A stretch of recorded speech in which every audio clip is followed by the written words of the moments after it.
Hey y'all, Ashley Janae here, and in today's video, I'm going to show you exactly how I transformed my apartment closet into a boutique. Yep, just like you see here.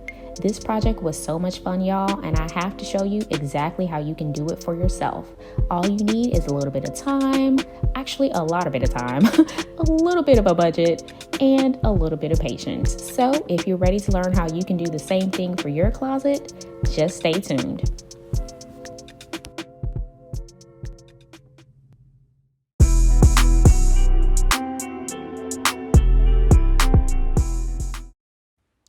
All right, so in order to get started, we got to know exactly what we're working with, right? So this footage is showing you just that.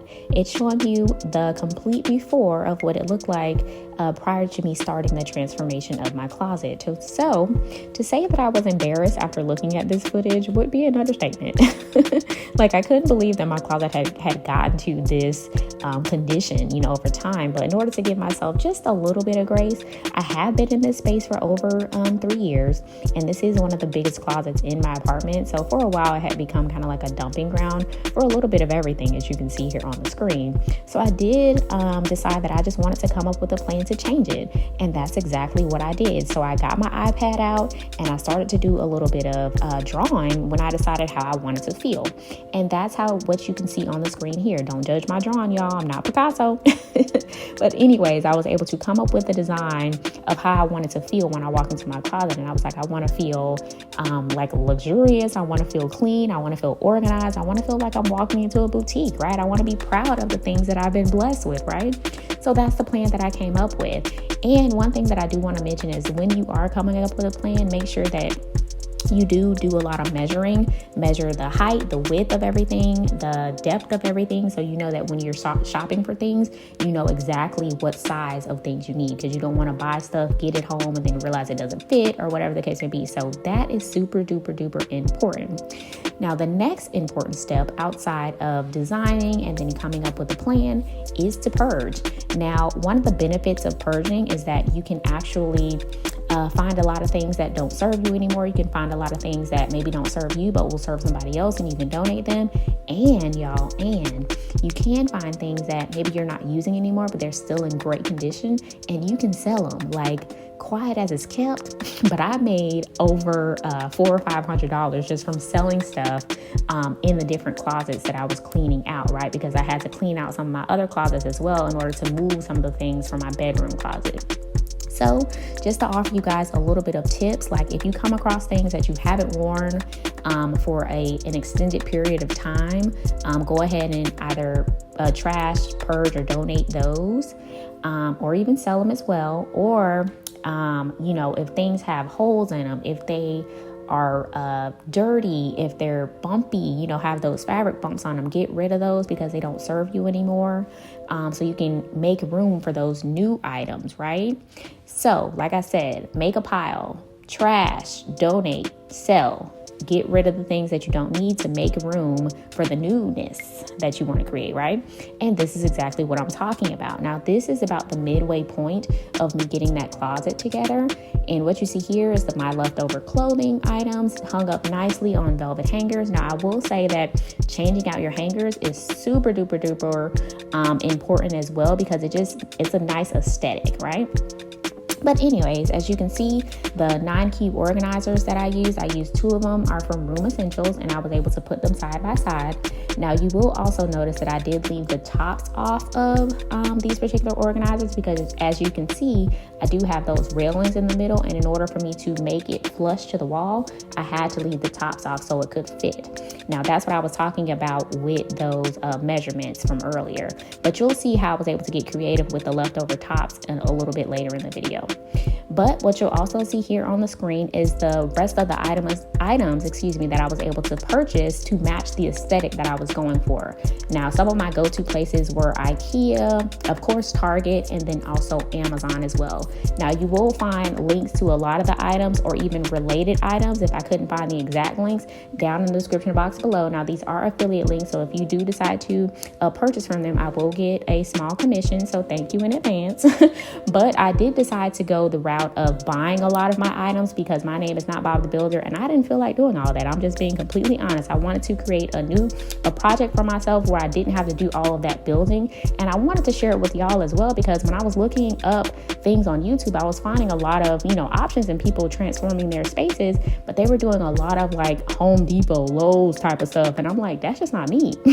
So how can I do that myself, right?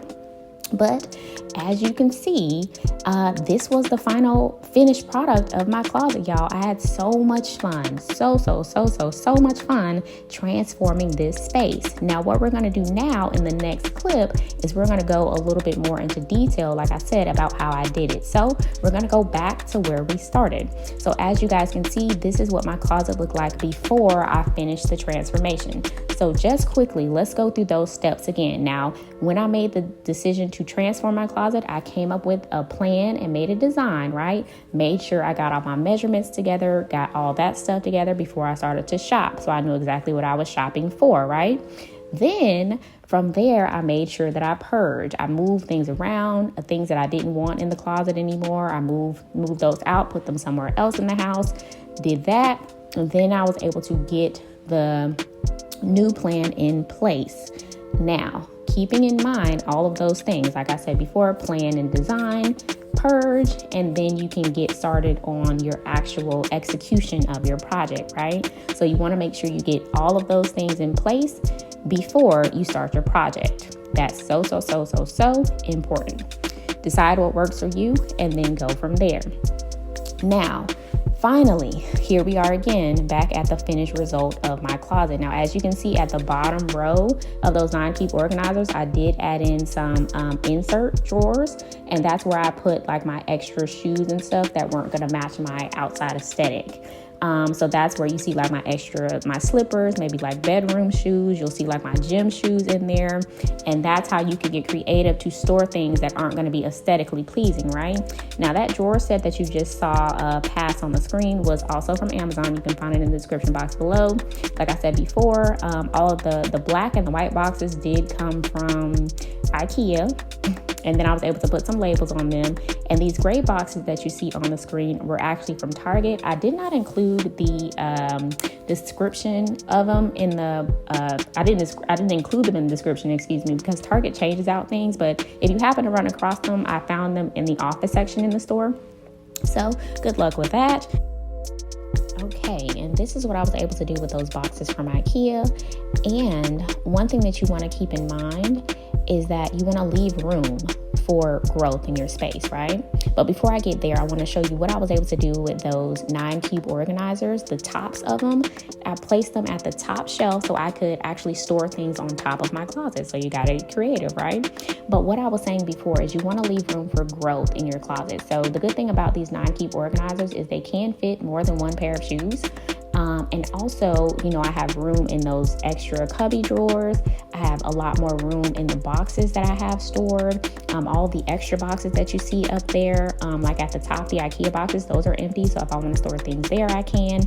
Leave room for growth in the space that you transform, right? So if you guys have any questions, if there was anything I didn't mention in the video, check the description box because I may have some links there. And like I mentioned before, they're affiliate links from Amazon. So if you do decide to support them, thank you in advance. And also, like I said before, if you have any additional questions, just drop me a comment in the comment section. Let me know what you think. Let me know if you've recently transformed a space in your closet. Let me know if this inspired you. And one thing that I will say is that transforming your space can also transform your mind as well. So keep that in mind, y'all. I truly enjoyed this process, and I'm so happy that you took the time out of your day to watch this video. Be sure to like, be sure to comment, be sure to subscribe for more videos like this. I'll see you later. Bye.